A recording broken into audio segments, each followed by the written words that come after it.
joining us on the Nikki Maduro Show. I am Nikki Maduro. She is Kim McAllister. And please Hi. hit that subscribe button, hit the thumbs up, and share the show with your friends because, yes, it's going to get a bit heavy today. Unfortunately, we live in the United States of America. And yes, there's been another school shooting, tragically, in Georgia. Four people have been killed, several more have been injured.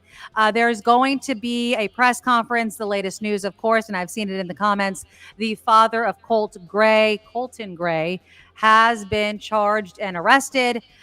He has been charged with 4 counts of involuntary manslaughter, 2 counts of second-degree murder, and 8 counts of cruelty to children. And Kim McAllister, I can totally see why. Yeah.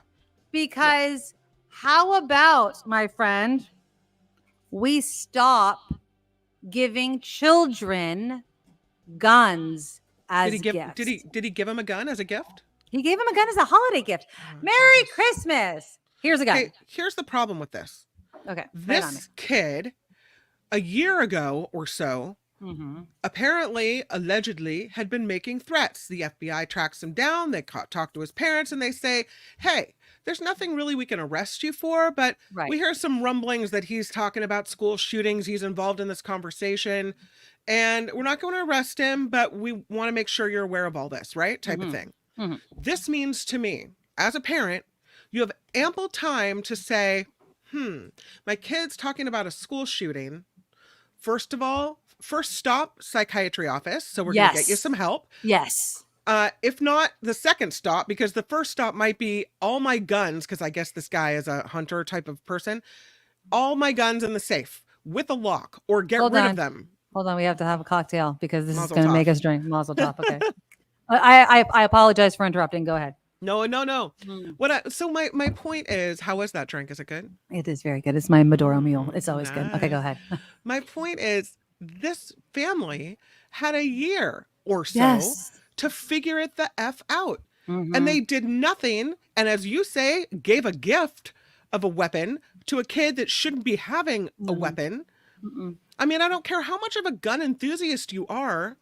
Be smart. Like, what a bunch of boneheads. You don't give a gun to a kid who had rumblings of school shootings. You keep, for the safety of your own child, not to mention the rest of the school community, you don't want anything bad to happen to your own kid, right? Exactly. Isn't that our job as parents? Our whole job. Keep you safe. Don't let anything happen to you. And I understand Make it to adulthood. I understand it's Georgia, okay? And I understand that there's different places in the country where this is part of the culture and the lifestyle. I know it's not us. I know, Kim, we don't fully understand it, okay? I get that. So just to kind of back up, and Eric, you're right. Eric writes, including this shooting, there have been 30 mass killings this year and 385 mass shootings, okay? So that's like what, more, right? Not necessarily people dying, but people at least being shot. This is an American problem. It is an American problem. Okay. So besides that, so this kid's on something called Discord. And if anybody isn't familiar with it, it is kind of a chat room. People can communicate about all sorts of things. You could set up groups of similar interests and talk about all sorts of things. And apparently I was reading, Kim, that this kid, Colt Gray, when the FBI showed up at the house, had claimed that people kept hacking into his account. And apparently one of the names that the FBI had linked to this, that triggered this alert, had used a Russian name that when translated to English had translated to Lanza, as in Adam Lanza, the mass shooter. Okay. And so this kid tells the FBI, and then they really couldn't draw a direct line, right? They couldn't draw it, but the kid said, people keep hacking my account. I got rid of this account a long time ago because I was afraid it was going to be used for nefarious reasons. Now, obviously the FBI tried to do their due diligence, but told the dad, try to keep your guns away, lock them up, keep them away. So if the police make a point to tell the dad, keep guns away from your kid, and then you proceed to buy said son a gun for Christmas, hell yeah, you should face charges. I'm sorry. That's what happened. You failed. You failed. Absolutely. You So now absolutely you've got a 14-year-old son accused of killing 2 teachers and 2 students with this AR-15 style rifle. failed. Right. If that's the weapon that he got for Christmas, who buys their kid an AR-15 style Right. rifle? I think You've that got is, the yeah. kid accused of 4 murders. You've got the dad accused of what? Is it negligent homicide, manslaughter, Something like whatever it that. Yeah. is? And so now you've got a whole family ruined, all because, I don't know, you couldn't get off your ass. You couldn't believe what the authorities were telling you, that your child was having a cry for help. Well, and apparently the aunt, I believe it was the article I was reading earlier today, had said this kid's been asking for therapy. Like there have been signs. Apparently the father and the mother had divorced or separated. Kid was having a hard time. I mean, there are signs. And I'm not saying I'm an expert, but Kim, in my new role in school where I can read the behavior logs of kids now that I have to, right? Like I have to log every single time somebody comes into my health clinic. And you start to see the patterns. And I can go back and you can see it. You can see all the way back to elementary school. Yep. Being picked up late, being picked up late, being picked up late. All of a sudden, got into a fight. And not saying that all these kids, and I'm not saying kids that are picked up late are going to be school shooters. I'm not No. drawing that line, but you can see patterns of kids that get into trouble. You know what I mean? And there's many friggin' reasons why. People are worked, they have to work 2 jobs, single parents, all sorts of things. Life is hard. It is so hard for people. And like I'm not making excuses. There is never an excuse, but all I'm saying is if your kid is having a tough time, the last friggin' thing you should be doing is putting a gun in his hands. You're failing your child. You're failing. And I just I don't believe obviously that this father would have ever thought that this would happen, but he did it. There's blood on his hands, and yet just like you said, Kim, lives have been ruined, and it'll never go back. Absolutely will never go back. And it's So tragic. this dad is 54. Yeah. He's been charged with 4 counts of involuntary manslaughter, 2 counts of second-degree murder, and 8 counts of cruelty to children. Yeah. Because he didn't listen. Yeah. Because he didn't listen. And again, in Georgia, a juvenile between 13 and 17, if they commit a serious crime, automatically tried as an adult. And I'm like, 14? My son is 13. My daughter is 15. They are babies. I cannot imagine them being tried as an adult, obviously in Georgia. And whenever somebody dies, right? Like, because it was interesting, Kim. The other big news locally, of course, was the shooting of 49er Ricky Pearsall. And it was a 17-year-old. And the name isn't in the news. You know what I mean? Like they're not being tried as an adult because it's a juvenile. And I'm like, well, and obviously he didn't die. Could have, obviously, very serious. Didn't die, and obviously that's why. Shot in the chest. The chest went in and out. You know what I mean? But like it's amazing. 17-year-old shoots a football player, doesn't die, obvious reasons. Don't know the name. 14-year-old tried as an adult, know his name, pictures out there, all sorts of things. Okay, and so it's crazy. Here's a question for you. This is a hard one. Do you think at the age of 14 or even 17, that's 3 years, that's a lot of growth. Okay. Yet by 17, you probably know who the core of the person at that time in their life is. Okay. But let's go with 14. All right. Okay. Do you think a 14-year-old child, right, if they commit, as this child allegedly did, 4 killings, yes, 4 people gone, do we crinkle them up like a piece of paper and throw them in the garbage? Is that it for their life? No. Should they pay for this killing of 4 people for the rest of their life? A 14-year-old child who their brain isn't developed, they're making mistakes. I don't want to make. I'm really it's caught hard by this. Yeah, I'm really caught because on one hand, I know they're not fully cooked. Right. I know that they could become someone incredible if given the chance to get past this. But can I get past the fact that they just killed 4 people? Right. Because that is something you should have to pay for the rest of your life. I Absolutely. don't know what the right thing to do is. I'm just like I'm beside myself with what you would do in this situation where a 14-year-old child is now will likely in Georgia be done for the rest of their life. That's it. This mistake, a mistake that was a murder of times 4, Murders. Yes. murderers plural, is gone. He's now the rest of his life is cooked. That's it. He's over. It's over. I want to add even onto your question right there. I mean, I think even beyond the father, there are so many more people that have blood on their hands. And I'm not saying necessarily us directly, but just think as the years progress and us as a society in America fail time and again to Mhm. protect these kids in schools and the trauma that we are inflicting on them year after year, what we're doing to their psyche. I mean, nobody knows what impact, what scar we are leaving on these kids that they are living with, that they're going to exhibit 10, 20, 30 years down the road. I mean, who knows what the kids that are dealing with school shootings and lockdown drills now Yeah.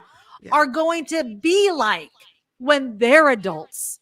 I mean, it can't be healthy to do lockdown drills. I'm going to have my first lockdown drill Yep. in a couple of months. I'm going to experience, because I work at a school, my first lockdown drill.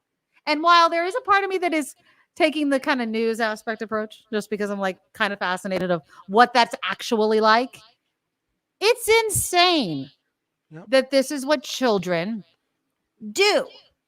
And it's like a fire drill or an earthquake drill. It's like, let's pretend that there's somebody on campus trying to kill us. Mhm. That's nuts. And so it's not just the parents that put the gun in the hands. It's us as a country that fail to have reasonable and common sense gun restrictions. It's our fascination with weapons. It's all of this BS that have failed our children. Like why does it happen so much here and it doesn't happen anywhere else? Why? It doesn't make any sense. I will say to you about Hmm. that yesterday at Petaluma High School, Mm-hmm. the kids were talking about what happened in Georgia. Right. They came across a teacher who was talking to another teacher in Okay. band that said, the teacher said, "Did you hear what happened in Georgia?" Right. So the kids knew what happened in Georgia. They're all talking about it. And you can't tell me that when they're talking about it, they're not thinking that could happen here. Because that's the first thing I thought. And I hugged her extra tight last night. Not that it does any good for anyone else's kid that's now dead, right? Yeah. But the kids are it creates this level across the country of anxiety in kids that have to go to school and deal with this. And what's interesting here is Kamala Harris was in Georgia speaking after, I believe she was in Georgia, but she was giving a campaign speech, and she says the Donald Trump thing where he says, "I'm going to go off script for a minute," right? But in this case, she goes off script, Nikki, Hmm. and it's so powerful. I swear to you, she starts talking about how she's surprised about all the kids that are going through these lockdown drills. And we know it's every kid in America. She was surprised by it. And then she has this phrase where she says, "It doesn't have to be this way." It's what I long to Yeah. hear from a politician or someone that can do something. Hopefully. We don't have to live like this. It doesn't have to be this way. She's calling for increased background checks. She's calling for more red flag laws. She's calling for the banning of these assault style weapons, not the banning of guns, but the banning of these weapons where you can mow down 50 people in 10 seconds or whatever the numbers are. But here's what she has to say. Before I begin, I do want to say a few words about this tragic shooting that took place this morning in Winder, Georgia. We're still gathering information about what happened, but we know that there were multiple fatalities and injuries. And, our hearts are with all the students, the teachers, and their families, of course. And we are grateful to the first responders and the law enforcement that were on the scene. But this is just a senseless tragedy on top of so many senseless tragedies. And it's just outrageous that every day in our country, in the United States of America, that parents have to send their children to school worried about whether or not their child will come home alive. Yep. It's senseless. It is, we gotta stop it. And we have to end this epidemic of gun violence in our country once and for all. You know, it doesn't have to be this way. It doesn't have to be this way. So we will continue, of course, to send our prayers and our thoughts to the families and all those who were affected, including, you know, I'm going off script right now, but listen, I mean, you know, at the last year, I started a college tour. And I traveled our country meeting with our young leaders, right? And so it was college age young leaders. So I did trade schools, colleges, universities, community colleges. By the way, I love Gen Z. I just love Gen Z. Right? But I'll tell you, one of the things that I asked every time I went to the auditorium, and it would be filled with these young leaders, students, and I'd ask them, raise your hand if at any point between kindergarten and 12th grade you had to endure an active shooter drill. And for the young leaders who are here who are raising their hand, I'm telling you, every time the auditorium was packed and almost every hand went up. You know, a lot of us, I'll speak about myself, you know, we had, well, I grew up in California, earthquake drills, we had fire drills, but our kids are sitting in a classroom where they should be fulfilling their God-given potential, and some part of their big, beautiful brain is concerned about a shooter busting through the door of the classroom. That's tragedy. It does not have to be this way. It's ridiculous. It's absolutely ridiculous. It does not have to be this way. And, you know, this is one of the many issues that's at stake in this election. It does not have to. I mean, she moves me to tears again. It doesn't have to be this way. What a novel concept. We don't have to live in a country where our kids are being gunned down, where there's 1.5 average per day mass shootings. That's described as 4 or more people killed when someone opened fire. It doesn't have to be this way. We can make it the way we want it. What a great, I mean, if that's not a campaign speech to end all campaign speeches going off the cuff, isn't that what we're waiting for? I'm not saying take all the guns away. Exactly. I'm not saying that we shouldn't respect the Second Amendment. I'm not saying that we shouldn't have, you know, hunters shouldn't be able to do what they got to do. I'm not saying that. I'm saying we have to fix it so that people are safe at the movies, so they're safe at the schools, so they're safe at the shopping mall, so they're safe at the hospital. Pick a place so we're safe going about our lives in our community. That's common sense. Well, and it's also common sense to realize that when we have a bill that deals with mental health, that politicians don't politicize it. And I know that's very hard, but we did have a mental health bill that many, you know, sorry, Republicans voted against. And it's, and you can debate about the reasons why, but it's just bull crap. You know, it's just stop saying, oh, we have a mental health crisis, and then vote against mental health help, right? So stop it. Stop saying it's one thing, and then when we put forth something to help with it, make an excuse of why you can't support it. It's just dumb. And we do have a mental health crisis in this world. And so in this country. So if we, and I say this so many times, if we have a mental health crisis, then we have to take away the guns until we get it under control, because we don't give a crazy country guns. Okay. If you agree that we're nuts, I'm using that in a very, you know, terrible way. But if you agree that as a country, we have a mental health crisis, then we should not have too many weapons. Is that a crazy quote unquote idea? I don't think so. We have some really good comments that came through regarding the shooting. Okay. Louis says, adios, 14-year-old. No coming back. You can make 1,000 excuses. This is where we are. Wow. And I will say regarding Luis, he is a mental health worker who he's one of the kindest people that I've communicated with. He is so lovely, and he's out to help people and be a positive person all the time. And he's feeling like, no, So no, 14-year-olds, come Luis. on. Deuces, right? I mean, I can't, I have to respectfully disagree with you, Luis. I just feel like we have created a country and an environment in which kids are not getting the help, the attention, and are falling through the cracks in many ways, Yeah. right? I mean, that father should have seen the signs and was failed. I'm sorry. I feel like he should get some help. I don't want to throw him away. I think the father definitely failed. He should be held responsible. And Luis, thank you so much for the $10 donation. And he says, as long as we continue to value guns over lives, justified by some stupid, fanatical belief that the Second Amendment is limitless, this will continue to happen. And I completely agree.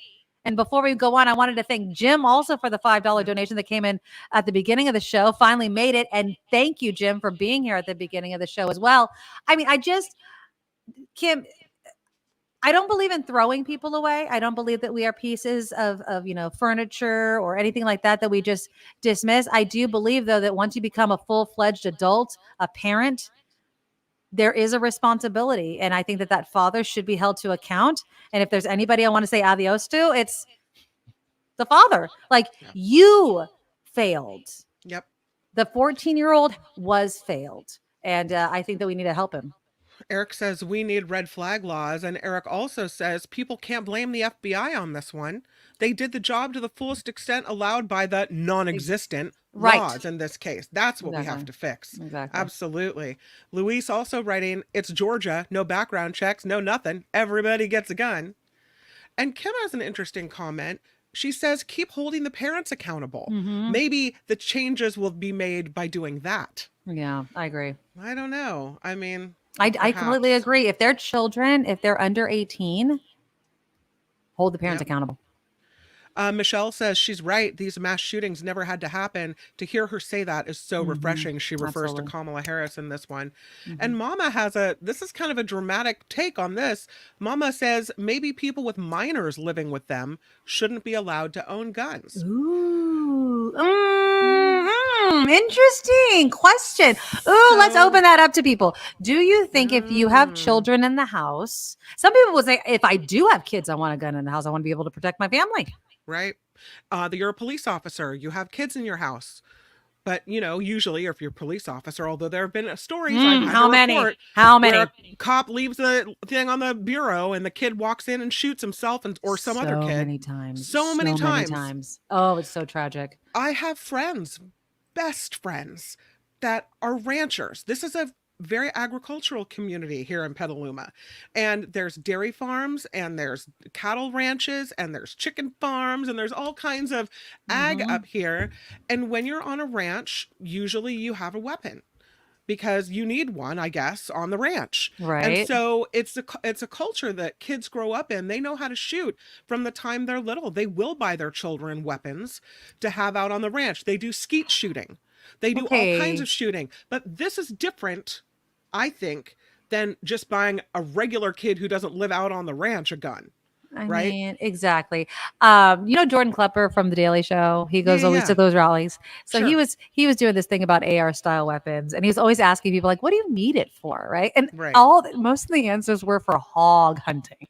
Like, why do you, these poor hogs, like, really? You don't need it. And he's like, what do you need it for? And he's like, it's powerful. It's such an extension of the male member that it's ridiculous, in my opinion. It's not needed.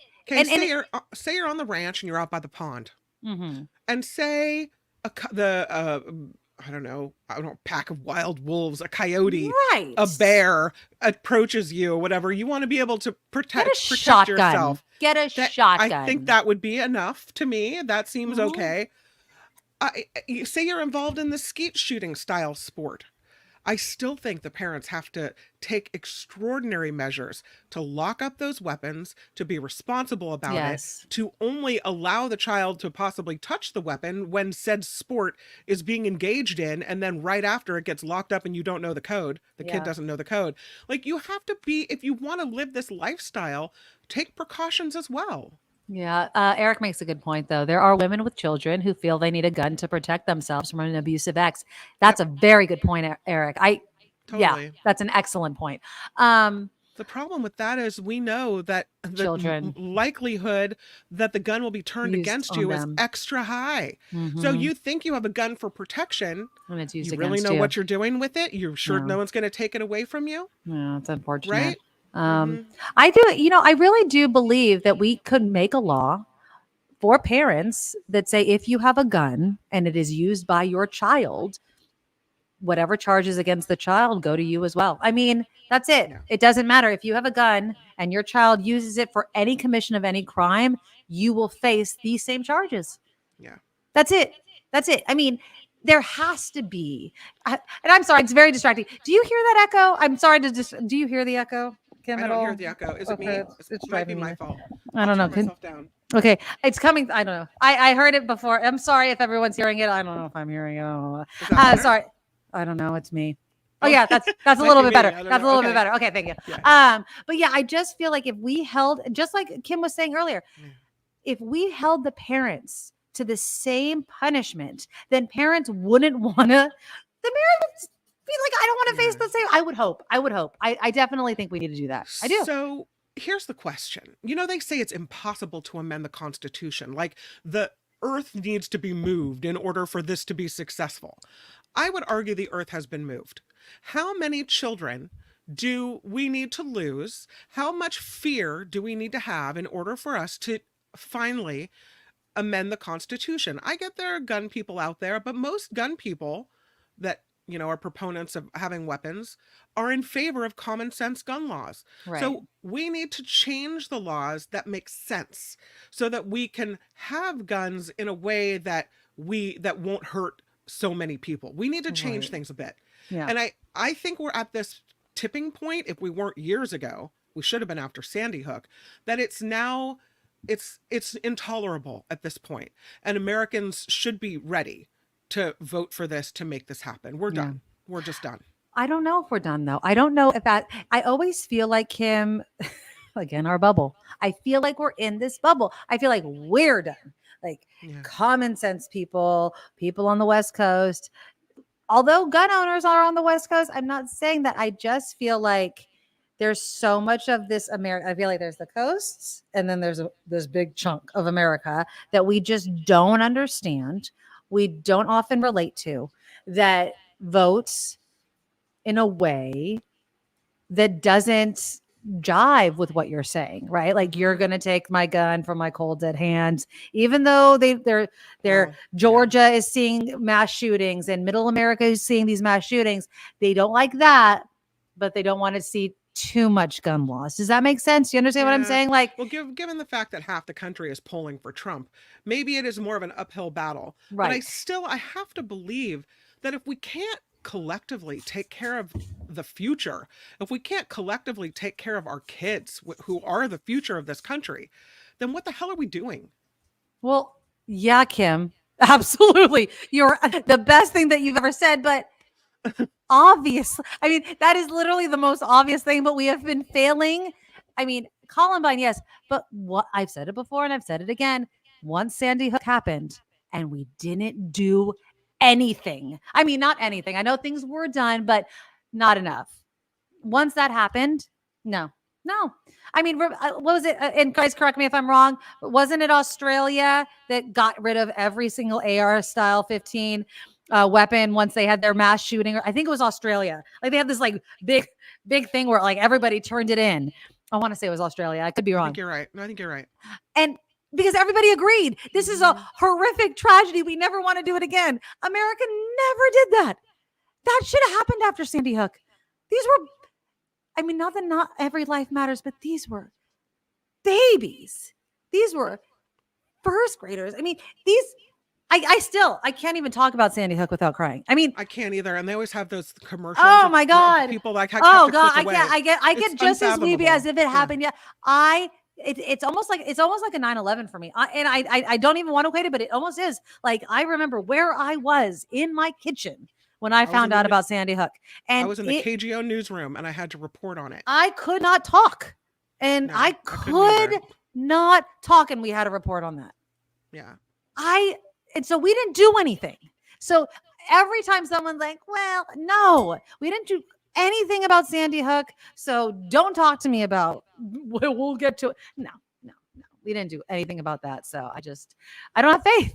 And maybe that makes me like a pessimist about it, but yeah, the father, Kim, the father, the Sandy Hook father. Every time I open YouTube, I see him too, and I'm like, oh God, I can't either. I can't imagine. And then you have people like Alex Jones who I want to strangle by the neck. If there is one reason why I despise Alex Jones, it's what he did to those Sandy Hook's parents.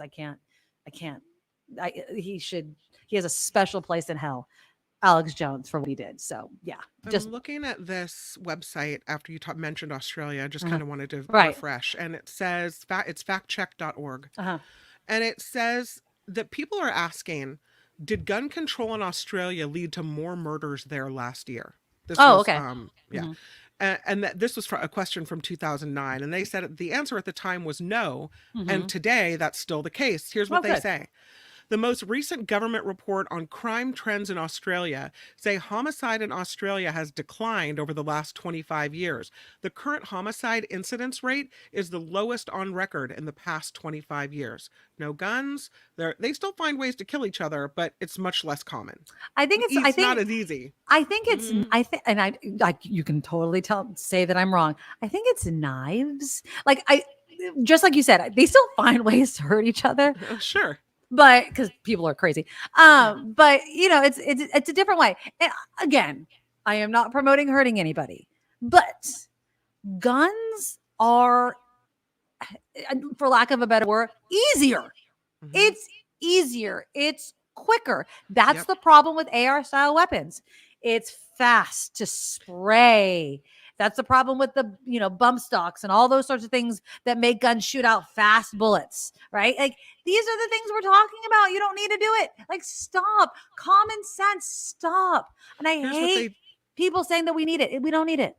Here's what they did in Australia. 1996 law banned certain semi-automatic self-loading rifles and shotguns, imposed stricter licensing and registration requirements, instituted a mandatory buyback program for firearms banned by that 1996 law. So if you had one of those newly banned weapons, you had to go get money for it. Turn it in. Right. During the buyback program, Australians sold 640,000 prohibited firearms back to the government, voluntarily surrendered 60,000 non-prohibited firearms as well. In all, more than 700,000 guns were surrendered. This according to the Library of Congress report on Australian gun policy. Wow. Yeah. Yeah. I mean, it reduced the number of guns in private hands by 20%. And then in 2002, they further tightened gun laws, restricting the caliber, barrel length, and capacity for sport shooting handguns. They're on it. But they see the differences, and this is the thing, Kim, and I always love talking to my really good friend that I've known since high school. She's a Republican, and we always debate things. And I really think that the problem, and I use the word problem in quotes.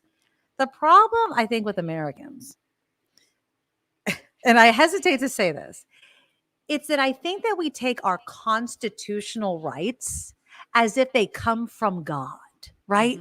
As if, how could we do anything to change it? It's a constitutional right. And it's like, well, maybe because we're proving it wasn't a good idea, or we don't deserve to have that right anymore. Maybe because we're too wackadood in the head, or maybe right now, until, like when you give your kid a privilege and then they've shown that they don't deserve it anymore because they can't handle it. And so you're take that privilege away. Until you prove that you can handle it better, you don't get that privilege anymore. So until we get our crap together, you don't get the Second Amendment in the same way you got it before.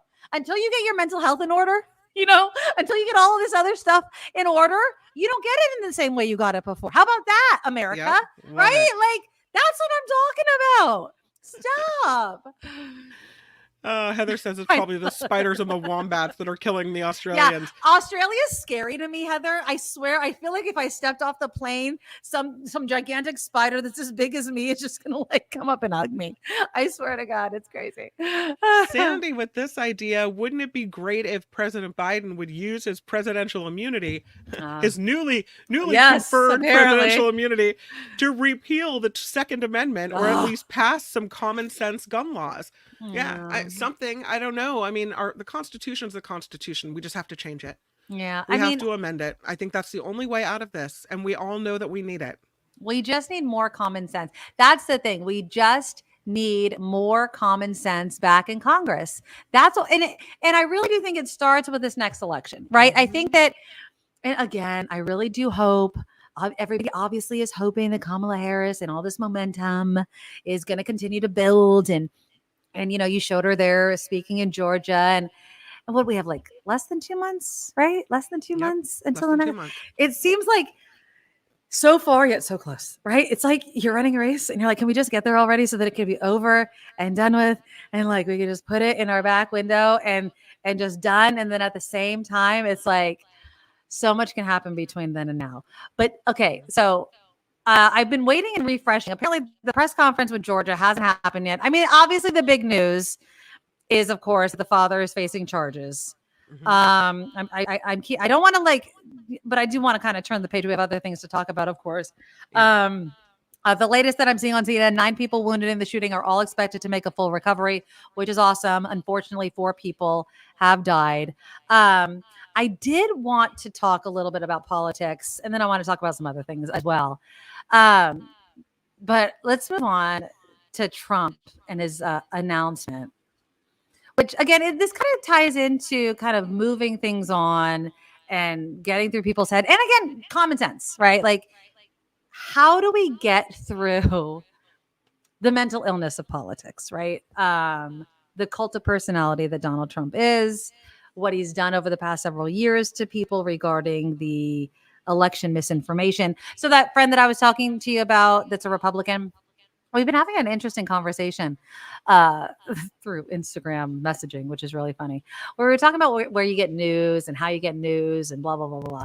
Let me ask you, Kim, because I know that you prep for shows. You're on Mark's show. You do your show, even though you try to stay out of politics on your other show. Walk me through your day of getting news on your typical day. I know that you're prepping for shows, but if you were just going to go through your typical day of getting news, where do you go? What sites do I look at? Yeah, like if you were just going to be like, what's going on today? What do you typically do? So I'm a little different because I have a lot going on news-wise, and I have to stay abreast of international, national, and local. So I'm all over the place. Right. I look at CNN. I like CNN. I look at Politico. I like it. I look at The Guardian. I like that site as well. I look at, I will check the headlines on Huffington Post. They're often outrageous. And but interesting. But interesting. And I look and see, did I miss any weird story? Political story that I missed. I subscribe to a news service that I also check. Right. I do look at Fox News just to see compare and make sure. I'll just go to the website, look at the headlines, and move on. Right. I like SF Gate. I like KTLA. So I know what's going on in San Francisco. Of course. And in the Southern California area, I like Cron 4 because they have breaking Bay Area news all the time. I like ABC 7 in the Bay Area as well. I have a lot of websites I go to. I have a lot of things that I'm tinkering with. I think that we're very similar in those senses. But the reason why I was asking is, and you did mention CNN, but do you watch CNN or do you go to CNN.com? Mostly CNN.com. Okay. See, if there's an event, right, then I'm going there to watch it. Okay. So that was my point. I'm so glad that you said that. So that was my point that I was making to my friend is she's like, well, what do you watch for news? And this was my point is I don't. And I've said this before. I do not watch 24-hour news channels. Right. I don't. You know, some people turn on CNN or MSNBC or Fox News and it's just on. Like always on. And I know some of you do that. Like I know some of you do that. Like My it's mom just does that. CNN always on. It's on. Yep. There is no way in effing hell I would ever do that. Okay. I won't do that. Okay. I would never do that. You need a mental health break from the news at some point. Well, I don't. Yeah. Well, in all honesty, and I'm not judging people that do that, and I love you guys. I don't personally think this is me, and this is only my opinion. And you guys completely can disagree with me in the comments, and you could totally change my mind if you want to. This is my opinion on the 24-hour news channel. I think it is the example of what is wrong with news nowadays, and I'll explain why. The 24-hour news channel, CNN, for instance, used to be, and it really came after like 9/11 and the war and everything like that, Hurricane Katrina, right? Like it used to be, I don't know if you remember, you probably remember this. CNN used to repeat, remember? Yeah. They used to repeat. So it used to be the news, and then they would repeat the news because that's when that's what it was. The news. It was just now, the news. It's news, and it's like a newspaper. And it's commentary. Yeah. There's the front page and there's the op-ed. So Yeah. now you've got the op-ed sprinkled throughout the day as well, and you've got these shows that are opinion. Yeah. Exactly. And the problem is that to keep you so you don't flip away, they have blurred the lines over the years of what is news and what is commentary, and everyone's guilty of it. MSNBC, CNN, Fox News, they're all guilty of it. I am not choosing sides. Okay. The 24-hour news cycle they don't want you to change the channel. And so they have blurred the lines of what is news and commentary. Now, Fox News, I think, is the worst of this. I think OAN and Newsmax. They're lies. That's just lies. Yeah. OAN and Newsmax, it's obvious. Yeah. Fox News was the worst of the worst. I mean, Tucker Carlson, the reason why they like that lawsuit where they had to say, oh, no one believes Tucker Carlson, it's just kind of entertainment. Nobody really believes it. They had to say that out loud because he was straight up lying, right? Like he was lying to people like, oh, nobody in their right mind would believe that. That's BS. He was the #1 rated show on Fox News, I believe, at the time. There are people in America that believed him to be a journalist. Like he was the news source for them. He wasn't a commentator for them because he was on Fox News. He wasn't on Fox commentary, right?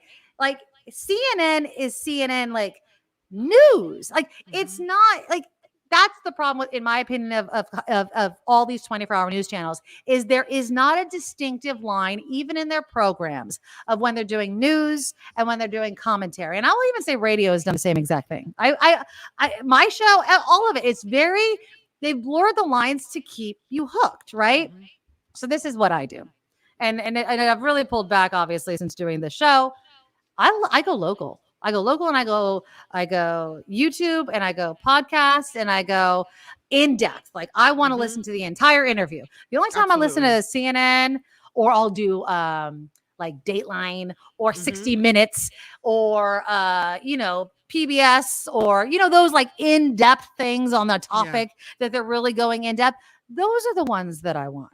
I don't need, and then for this show, obviously I'm getting the clips and all that sort of thing, but that's for this show. You know what I mean? Like, but if I'm just trying to like get in depth on something, you gotta put in the time. And so we were talking about that. And I feel like we live in this soundbite society that things like this, and again, things like this are not getting the freaking headline, Kim, that they deserve. Because if it did,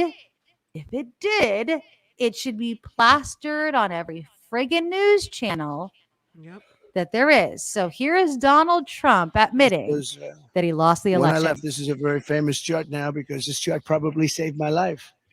But this chart is showing, the arrow on the bottom shows that this was the lowest.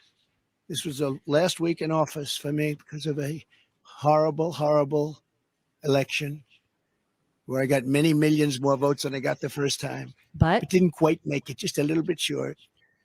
We got to clean up our borders. We have to clean up our elections, or we're not going to have a country. But I'm sorry. He didn't quite make it. He lost. And then in another one, he's like, I lost by a whisker. Yeah. I'm sorry. Is there not an entire like court case surrounding this topic? I mean, hello. He's had those slips before where he said, I lost the election. He said that, and then he immediately goes back and corrects himself. Like, he knows he's lying. He knows he's lying. Yeah. So then, Yeah. did you see? Okay, no, this is the funniest one. Did you see Nick Fuentes going? Oh, now you know who Nick Fuentes is. He's like the neo-Nazi guy. Now, I wouldn't normally give airtime to a neo-Nazi on my show, but Mhm. it's like if it's gonna be the neo-Nazi that says it for all the other maggots out there. Sorry, guys. The MAGAs out there, you can get all the airtime on my show that you want. So here is Nick Fuentes literally saying it out loud for all of you that just don't get it. Here we go. Before 1,600 people got charged. It would have been good to know that before I had all my money frozen, put on a no-fly list, banned from everything, lost all banking and payment processing. Would have been good to know that before I, in 2017, dedicated my life to this as an 18-year-old in college. Just feels like a big ripoff. And don't get me wrong, I'm an adult. It's not whining. I'm not complaining about it. You are. I'm saying you can't say those things for that reason. Like, don't get me wrong. I don't regret anything, and we all make our choices. And look, it didn't work out. It is what it is. So I'm not mad saying I want those. Oh, I'm sorry I did that. That was my fault. Can you put it back up? Oh, okay. Hold on. I did that. My bad. Okay, hold on. It's okay. Hold on. Let me go back. Hold on. Let's go back. Hold on. Let's see. Can I do it? Hold on. To stage. There we go. Okay, hold on. I started up. Look at that expression on his face. There we go. Say those things for that reason. Like, don't get me wrong. I don't regret anything, and we all make our choices. And look, it didn't work out. It is what it is. So I'm not mad saying I want those years back. I want those decisions back. I'm not saying that. I'm saying that just goes to show what a tremendous betrayal it is. It's just such a callous indifference to the sacrifices that his supporters made on his behalf. Here it is. People are more willing, I think, to tolerate losing than a total betrayal. It feels now like the whole thing. And it wasn't pointless, but that's how it feels. It is at this pointless. Point. So I know everyone considers me to be an extremist, but I'm the logical conclusion of Trumpism from 2016. I was the Trump generation. I turned 18 when he became president. I was one of the first guys, one of the first influencers in the post-Trump world. And he's like coming to terms with it. And I didn't leave the movement. The movement left me. Hold on. There was a better one though. Hold on. He like went off on another rampage. What? Hold on. I thought there was a better one though. He was like going off though. He was just saying like, what was January 6th all about? You know what I mean? Like what was it even worth? And I'm like, yes. What was it worth? Why did you even do January 6th? That was the point. Incredible. Exactly. He said he had no regrets. It is what it is. That means you haven't really looked at yourself. You haven't really examined yourself. Oh, it is so sad. Or you're just a crap human being. You know who did examine herself? Have you heard of MAGA Granny? No, I have not. Speaking of looking at different sources for news, I came across this YouTube podcast on the Midas Touch. It's called Harbaugh. I think it's called Harbaugh. Okay. And this woman, she was at January 6th. She went into the Capitol. She has all kinds of excuses as to why why she did this. She was told it was okay. She believed people, whatever. They said it's okay to go in. She knew as soon as she saw police officers getting hurt, this wasn't going to be a good deal. Anyway, she goes to court and she accepts responsibility for what she did. She knows that it was wrong. She gets 2 months in prison in Dublin, here in the Bay Area, serves her 2 months. She comes out of prison. She said she's presented with facts. And when she's presented with facts, she changes her mind on Trump, to the point that now MAGA Granny is a Harris supporter. And she's out in her community. And I just thought, you wonder what's going on in the minds of these people, like the man you just showed. Yeah. What's going on with them? How can they think this way? It's just this perplexing issue. Here's MAGA Granny. Okay. They broke. An officer was pulling on the door. They were trying to get themselves in there that day. I was just there videotaping.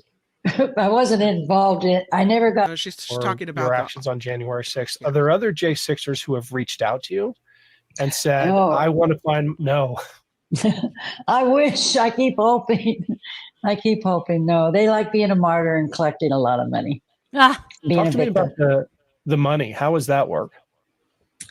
It's a give, send, and go, and they claim it's for attorney fees. And so I'm trying to do research. So far, I found 63% have a court-appointed attorney. Why do they need this attorney? This money for what? Pay their fines, I guess, whatever. But the Proud Boys attorney told me he was upset because they had stole the money that was supposed to be going to him for his attorney fees. So they're lying, they're stealing money.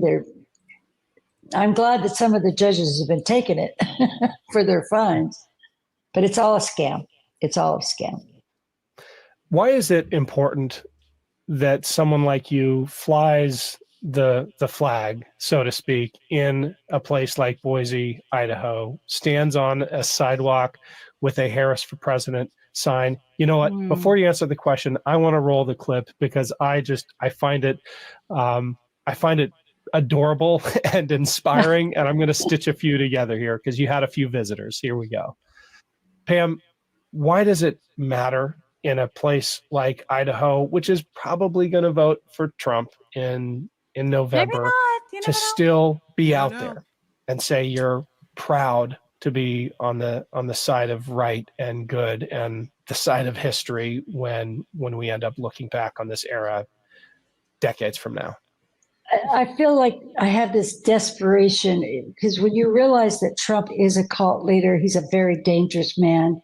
This is from And a former Project Trumper. 2025. Right. Oh my God. It's like knowing that Hitler's going to take over. You feel desperate. And when she said, do something, I thought, I can't do much, but I'll go out with my sign. And I got this attitude. I don't care. Come throw eggs at me or whatever. I want people to know that we're standing with her and whatever I can do to help. And I can't volunteer for the Democrat Party like walking around because of my physical issues. Like you see, I had to sit down there, but because of the chemotherapy effect and medicine I'm taking. But I thought, I just love it. I love the fact that I'm standing up for goodness, for the right party now. My way of still making amends, and hopefully, and you would believe the people that came and hugged me and was taking pictures. They didn't know I was MAGA Granny, though. I told a few. It wasn't for that reason. They were so happy that somebody was out there with that sign. They were just jumping up and down, and you saw I took some pictures with some of them. I could have taken about 50 people pictures, but it's just a good feeling to be out there standing up for her. I can't wait to do it again this Saturday. I don't care what they say or do to me. Whatever. They've already threatened me. What are they going to do to me? Just kill me. I mean, just kill me. Oh my God. Let 'em be Yeah, mad. she's gotten horrible The other threats thing from these that- people. Ah, So that's awful, though. She Oh my she God. talks about. So it's hard to you have to remember who she is. She Right. was an Ammon Bundy supporter. Oh, she God, got yeah. sucked into this whirlwind Really bad, of right. ooh, what happened to your brain? She got sucked into the Trump thing. She was a rabid Trump supporter. She was moved to travel to Washington D.C. and take part in January 6th. She went to jail for it. Still. Somehow, after all of this, and this is what gives me hope, Nikki, she hears one fact and looks it up, does a little research. This one fact is true.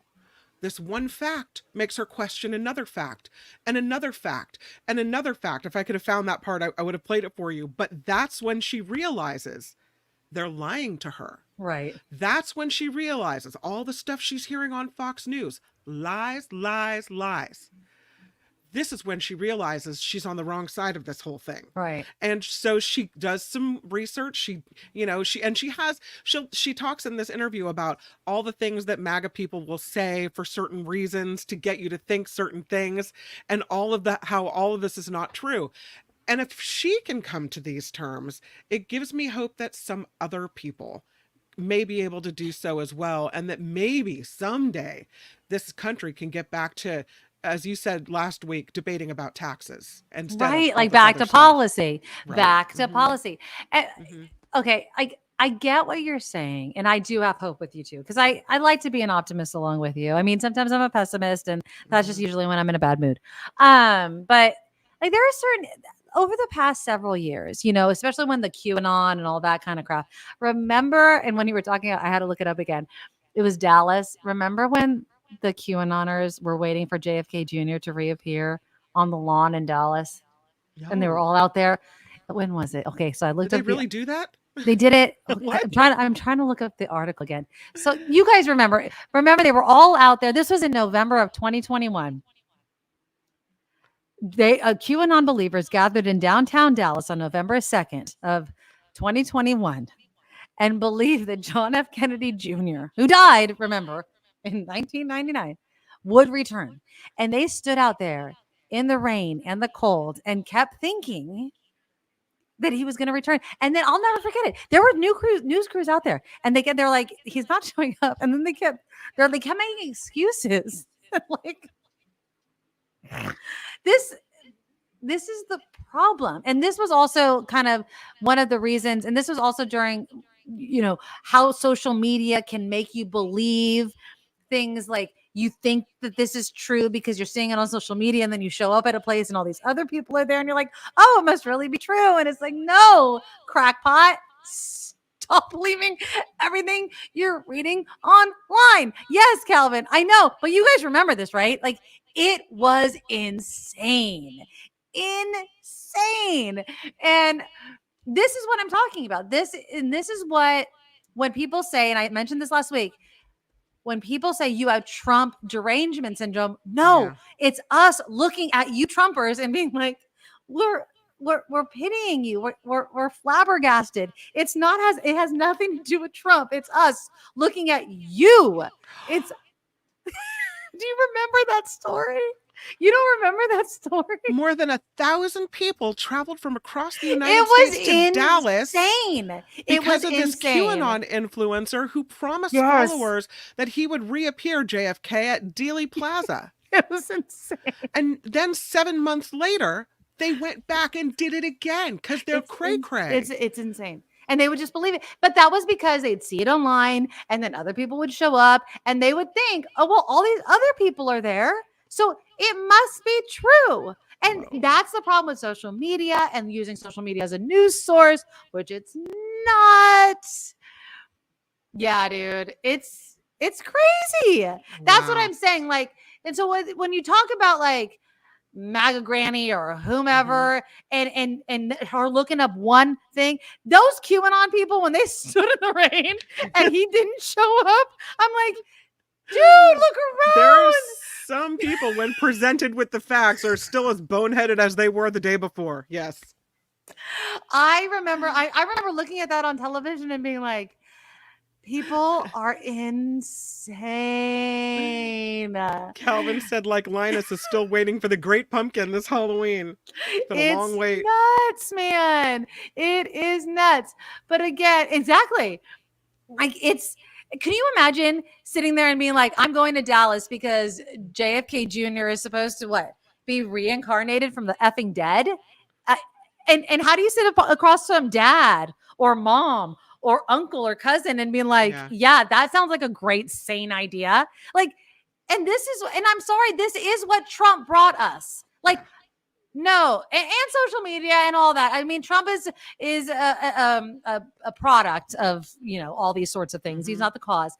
But again, I want to play a little bit more of Nick Fuentes because I actually found the clip of him actually losing his crap, and this is the one I wanted to play. But again, him realizing all of the crap again. And this is the one that I wanted because he was really he really was nailing what everybody should be really freaking realizing about Trump admitting that he actually lost the 2020 election, because we wouldn't have been in this mess if Trump really would have just admitted that he lost the election by millions of votes instead of putting us through this nightmare that we actually are still in. And I wish this friggin' thing would just load. But of course, this stupid neo-Nazi doesn't want me to friggin' have any of it. So I don't know if it's actually going to load, but it's okay. I'll refresh my page, and if it comes, I'll play it again. Yeah, no, he's, and the funny thing is he's still young, and that's, and the thing is, he says it in the thing, like, I'm still young and blah, blah, blah. Oh, here we go. He's going to come. Anyone go to January 6th? Okay, why is anyone and charges that he okay, here we go. Da, da, da, da. Here we go. I don't want to play the BS part. There knew he lost, but he lied to defraud the people. That's the DOJ's charge. So why did we do Stop the Steal? Why did anyone go to January 6th? Why is anyone sitting in jail? Why did anything bad happen to anybody? Why did everyone get censored? Why is everything bad that has happened to the people that are involved? Why did that need to happen if you're just going to walk it all back? Yep. And say, oh, I lost. Well, it would have been good to know that before 1,600 people got charged. It would have been good to know that before I had all my money frozen, put on a no-fly list, banned from everything, lost all banking and payment processing. Would have been good to know that before I, in 2017, dedicated my life to this as an 18-year-old in college. Just feels like a big ripoff. And don't get me wrong, I'm an adult. It's not whining. I'm not complaining about. Okay, and then he goes into that. But it Sure just sounds like it. But that's the point. It's like, what was this all for? It was for Trump. It was because of his pride. That's why. And it's as simple as that. Yeah. Trump couldn't admit that he lost. It is not complicated. It is not complicated. If people are looking for something more than surface level, some deep conspiracy, don't bother. You don't need a shovel. You just need your fingernail. It's that deep. Trump didn't want to admit that he lost. That's it. It's not hard. That's it. And all of this nonsense and honestly, loss of family, division, tragedy. Honestly, it is a tragedy what happened. Like, because Trump is a sore loser. It didn't need to happen. Like, a lot of things didn't need to happen. People, and maybe I'm being a little dramatic, but I really don't think that I am. People died with families divided. Didn't talk to their moms, didn't talk to their dads, didn't talk to family members, friends. They broke up because of this, right? Like, they looked at each other and like, I can't be with you because you believe in this or that, right? It's crazy. I know. That happened. Yep. It's still happening. Because of this. Because of a fundamental difference in reality. So Uncle Russ, I lost a brother to Fox News. Like, that's sad. Like, I don't talk politics with my dad. Like, I love my father more than anything, but I cannot talk to him about politics or anything at all like that. But we make an agreement. I mean, he tries to sneak crap in all the time. And the moment our voices get raised, because we're identical in personality, my mom's like, shut up. And we just have to knock it off.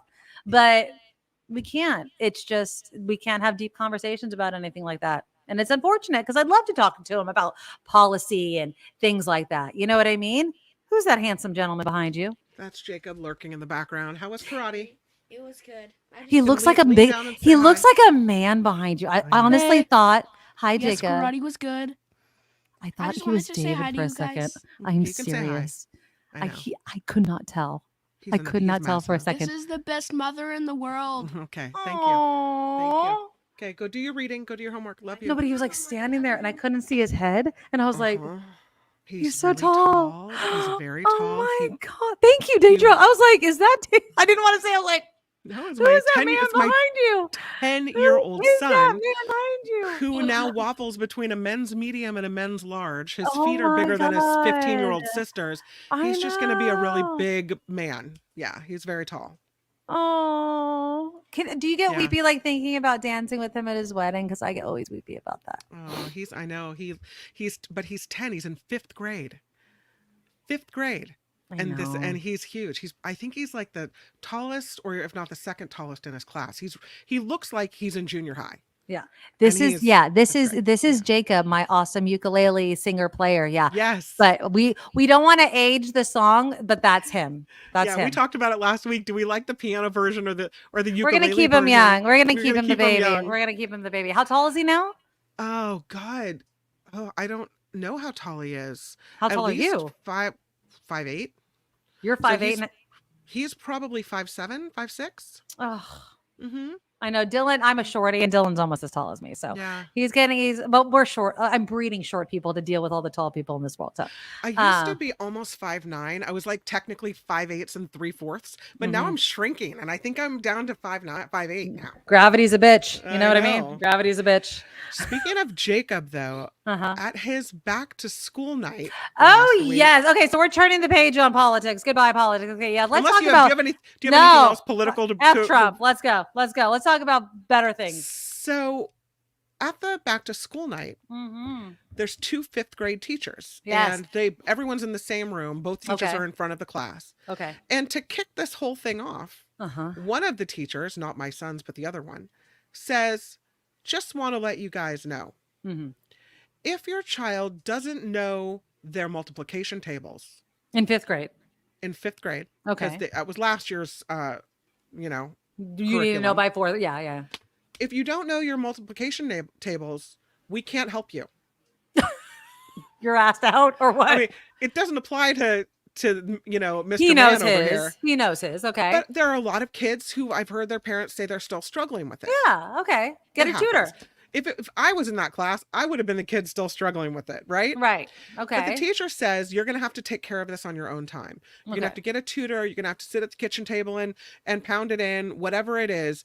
We can't help you. We're need to not move going to be forward going now. over it anymore in this class. Now imagine, and this is a school where there is a really large percentage of people who are immigrants, who don't speak the language, who maybe are socioeconomically disadvantaged. Okay. And so this is this type of environment here. And I'm Okay. thinking about the parents who can't afford a tutor. They're expensive.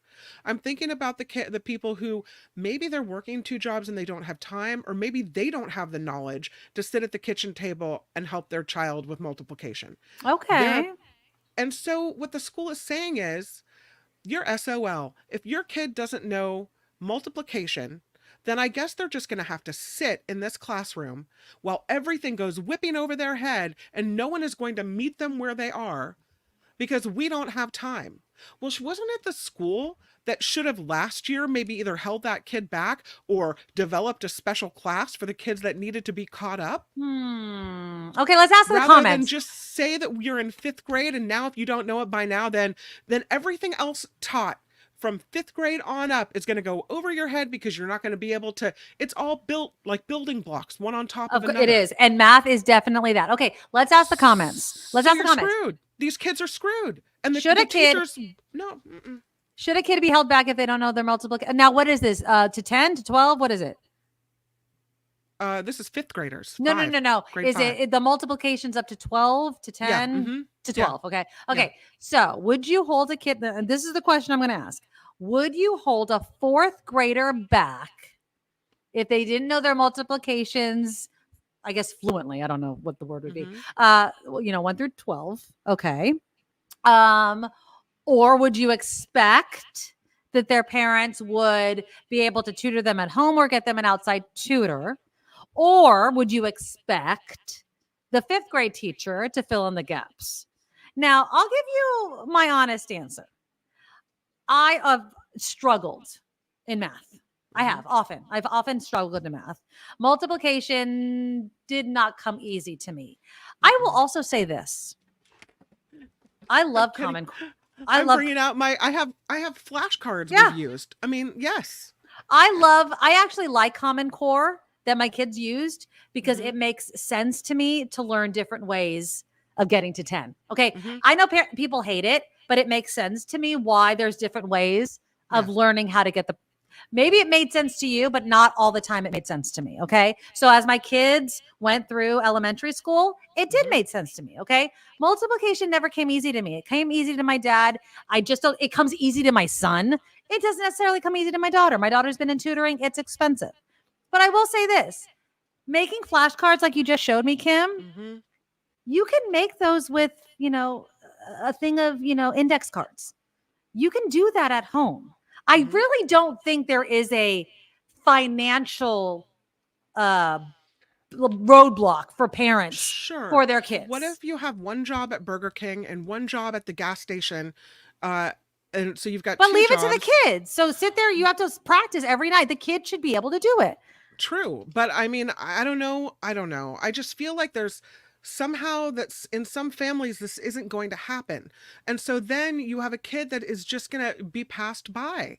And that's what teacher Lori says. She said, I taught 6th grade math and kids were screwed if they didn't know their times tables like that. Yeah, exactly. But at the same time, okay, and I'm just playing devil's advocate because I totally agree with you. Like, I feel like it sucks but at the same time, teachers, you can't keep teaching there has to be a point where if you're at 5th grade, we can't keep teaching 4th grade math. Like you have to have a point where you have to know this level, because if not, all the kids that know this level are being screwed out of an education. Like, we have to start here. You have to know this. If you don't, then your parents need to handle that. But if you don't, I can't keep going back. So this is the argument that I had with my husband right before we came on the show. You and I met for the show. He says no, because that same argument. Then you have all these kids that, like mine, that need more. Right? And they're not going to get more. They're going to have to sit around and relearn the same thing over and over. And then they're going to be over and over and over. They're not going to have then all that. They're not going to be ahead. It's really rough. So what's the right thing? And I would say it's to pull out the kids, that it's to divide, and they're supposed to be doing this in any way. They assess everyone, and for English and for math, they pull out the advanced kids and send them to one teacher, and they pull out the kids that need extra help and they send them to the other. So that's what you have to do. Teachers? There's 2 5th grade teachers, and technically they each have their own class. But for core subjects like math and English language, they divide and conquer. Oh, well, I didn't realize that. Kids. Okay. But even for that, they're saying, no, you have to know your multiplication tables. Some really interesting comments coming in. Yeah, let me ask you this, though. Okay, just before you get to the comments. Yeah. What if, and I'm going to go extreme right here, Kim.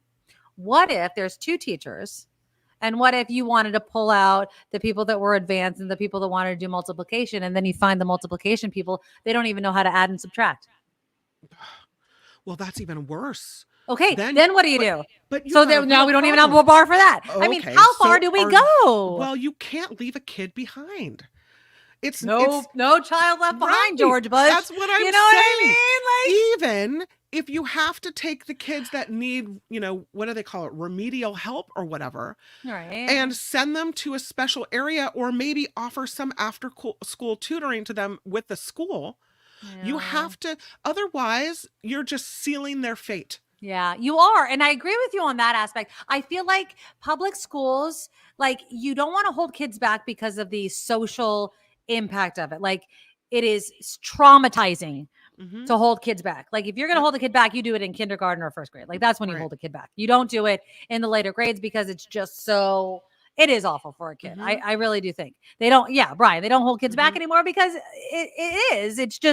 it's so awful. They just keep pushing kids forward to their own detriment. I do agree. Can you imagine if mine got held back? I mean, he looks like a grown man. It'd be Billy Madison. Like, what the hell are you doing here? Exactly. But then again, like, what if he's the kid in the back of the class that can't add and subtract? Oh, you're muted. There you go. Exactly. Yeah. You don't want your kid to be the kid that's staring at the teacher, not knowing the answer. I just watched, and this is just kind of on the same thing. Yeah. I just watched this quick video about helpless learning. Okay. And it was this quick experiment, right? Where they gave these students, and I think they were college students or high school students. They all gave them this piece of paper, and the students thought they all got the same paper. Okay, and they were given these words, and they were supposed to make, what is it called, an anagram, where they were given a word and they were trying to make another word out of the word, right? So like, it was like bat, and then you would switch the letters to make tab or whatever, right? But other students were given longer words that were way more difficult, or you couldn't even make another word out of it. And so the kids that were given bat, they were supposed to raise their hand when they made a new word. And so the kids that were given bat raised their hands really quickly, and the other kids were like, and so they went through it. And by the third word, which everybody was able to do, but slower, the people that had the harder words didn't even bother raising their hands. And they asked them, they're like, I just became helpless. I didn't think that I was ever going to be able to get the answer. And so when you start instilling it in these children early on, they don't even want to try anymore. They don't even want to try. And that was just in a 30-second experiment. Think about lifetimes of that. In second grade, I don't even know what they're saying. I don't even know how to do addition. And then you add on year after year of being behind in something. I'm not even going to try. I'm going to see kid after kid of the same kid come into my health office. I would rather stare at the wall in the health office than stare at the wall in my math class, because at least I don't feel stupid in the health office. That's right. That's what it is. I look at them, I go, what's the difference? And they're like, heartbreaking. It's heartbreaking. It's heartbreaking. I'm like, what's the difference? They're like, I just want to hang out here. And I go, you can only hang out here for a few minutes, then you got to go back. And I know the reason. That's the reason. You don't want to stare at a wall in a room in which you feel dumb. And that sucks. That needs to be fixed. That's a waste of money. It's a waste of the teacher's time. It's a waste of the kids' time. It's a waste of taxpayer dollars. But there's not enough time. It's not the teacher's fault. It's not the parents' fault. There's not enough time. There's too many kids. It's not enough resources. It's hard. Brian says, my kid's in 7th, got the math tutor this year. It's way more advanced than when I was in 7th. Yeah. And honestly, like, tutoring is expensive. I only send my daughter to math tutoring, and I've been doing it for a couple of years. It's expensive. It's a car payment. If people can barely put groceries and pay their PG&E bill, which, by the way, is going up again. You know what I mean? Like, I know. And now all of a sudden I'm going to pay for tutoring. Like, I'm trying to make ends meet. Like, I'm sorry. Not everybody can. Deidre says, my son is super smart, but he has learning disabilities. He's got ADHD as well. And math is just hard for some kids. Absolutely. Yeah, exactly. It's really hard.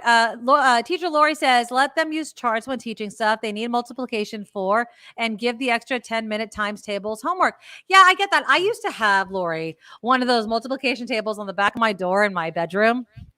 Still never got it. I would stare at that thing all the time. I thought by, I don't know, osmosis, I would memorize it. And it was just one of those things where I didn't put in the work. I will admit, I never put in the work. Like, it's one of those rote memorization things that I should have just done. And I didn't. I know I didn't put in the effort. I should have put in the effort. It was laziness. It was totally on me. But again, it's just one of those things. What Liz says, not that I'm against art, but she says in 6th grade, my son had an additional math class instead of taking art because the teacher felt he needed extra review. Okay. You can take art next year. When you're caught up on math, when you get yourself together, right? Because again, I argue that you're sitting in math class, everything is built on each other. You're going to be lost for years. Could you use art in a way to teach math? Yes, you could. Could you? That's what I would hate to take away something in a way that you could teach it in a fun way. Like, that's what I think. I feel like we take these young, especially young kids, and we put them in desks and we say, learn it.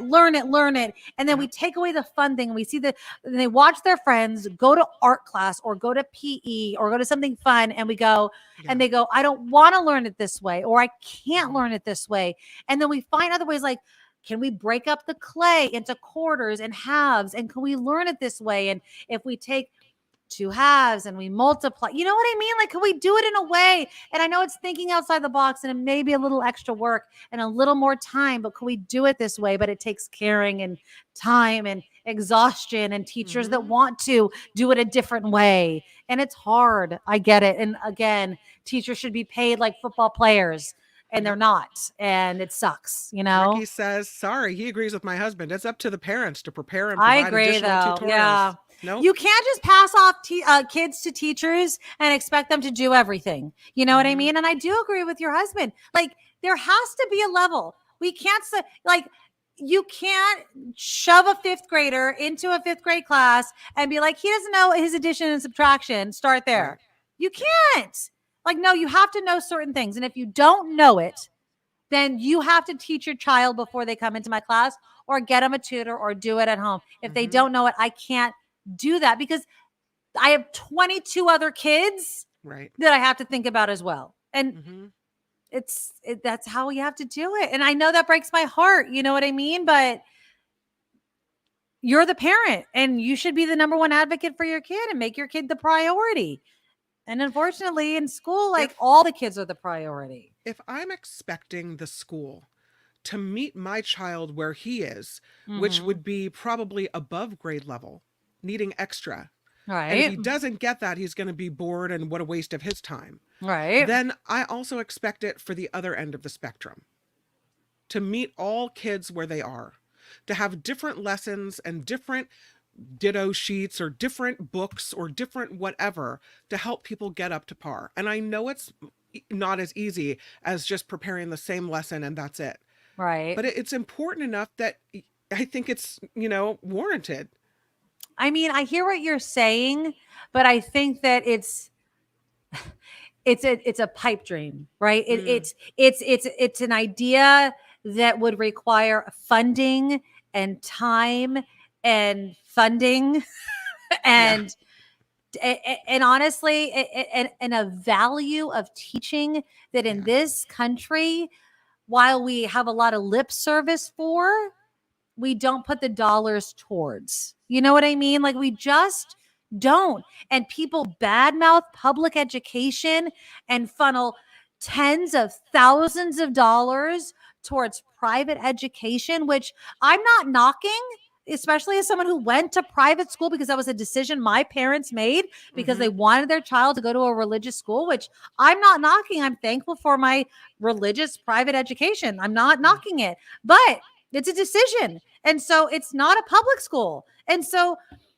there are decisions that people make with their dollars. There's decisions that people make when they vote, and so it's nice to say this is what should be done, but it's not. And so when you're in the classroom and you're like, hey, teacher, can't you address the lowest and the highest? And they're like, I can only do so much. Like, for instance, just honestly, like, working at a school and hearing what happens.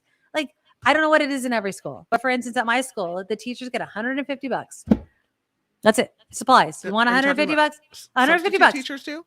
No, like 150. No, not for pay. Like, if you want supplies, like, and I don't know what it can go towards. Like, if you want something extra for your classroom, like, if you want, like, think about that. That is nothing.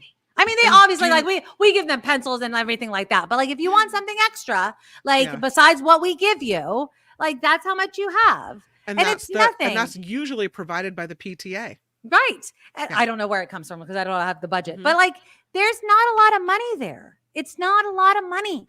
And so it's hard to say and to look at teachers. And like, even when I went to back to school night for Marley at her high school, I was going up to her Spanish teacher because Marley needs a lot of Spanish help.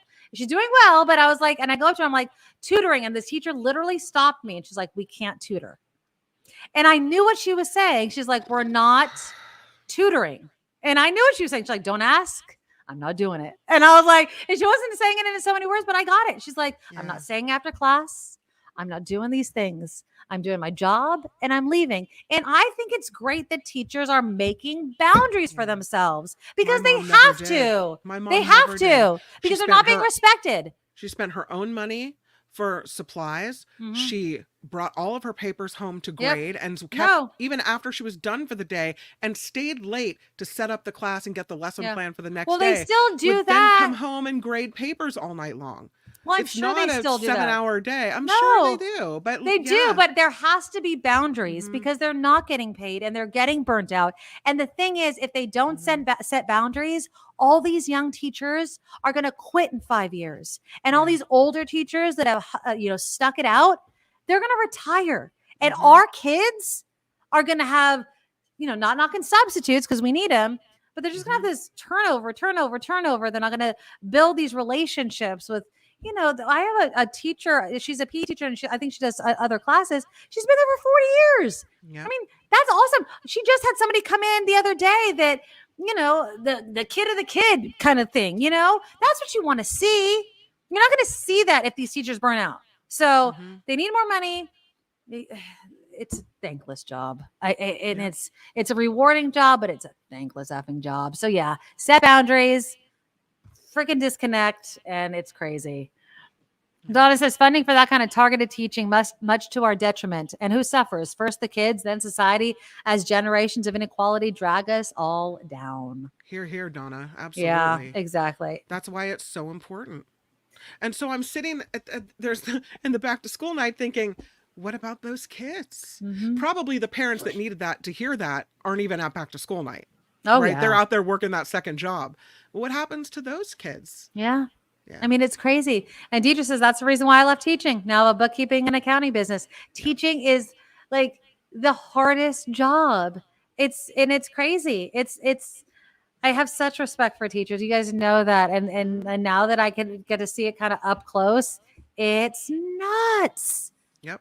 It's nuts. Cheryl says, oh, what did you say? And then the super wealthy that my daughter was up against had major tutors and they could afford it. Yep. Yeah.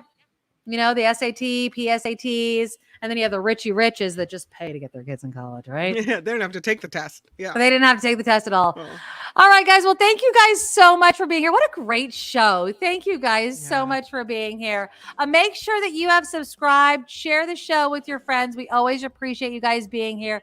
Click that thumbs up. YouTube loves it, and we love it as well. And thank you, all of you that donated to the show. The super chat is live. Cindy, thank you for the $7 donation. Great, relaxing mental health day at Giants walk-off win. Woo! Go Giants. The A's have been doing well as well.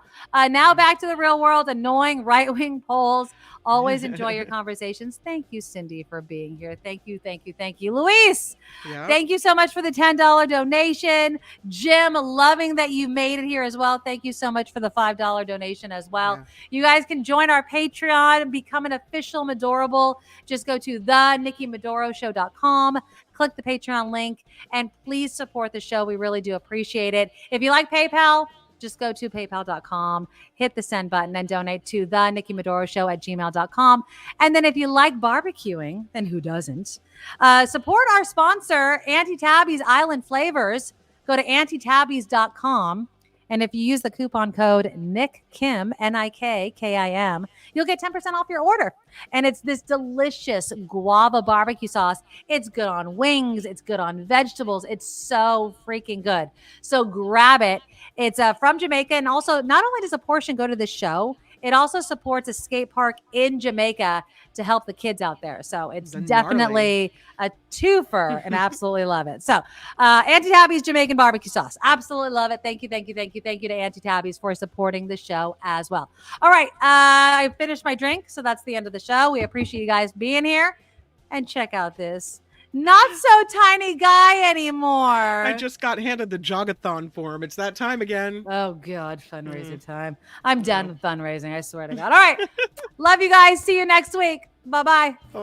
Nikki, you're all so awesome. Miss Brown, like a beautiful blossom. You're also the best. I really can't rest. You're all so awesome. Wow. Okay.